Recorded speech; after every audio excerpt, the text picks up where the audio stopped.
Спорт белгілі ережелер немесе дәстүрлерге сай көбінесе жарыс күйінде кездесетін әрекет.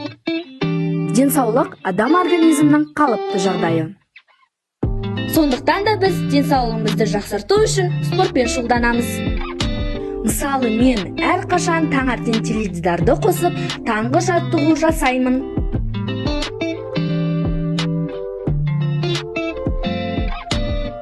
Сосын түсте серуендеп, ролик тебемін. Ол да спорт түріне жатады.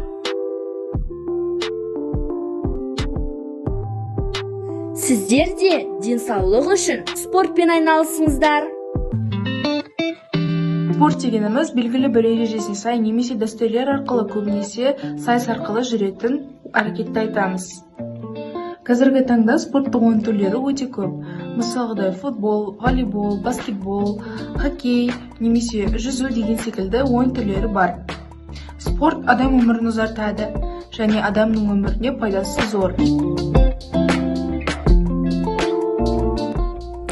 Спорттың адам өмірінде алатын орны зор екендігі бәрімізге анық. Спортпен айналысатын адамдардың денсаулықтары мықты әрі шыдамды болып келеді. Күнделікті өмірде өзіңізді сергек сезінуіне бір тәсілі спорт. Спорт жаттығулары ағзаның иммунитетін көтереді. Сол себепті спортпен шұғылданатын адамдар мықты болып келеді. Сіз де өзіңіздің денсаулығыңыз үшін спортпен айналысып, салауатты өмір салтын ұстаныңыз.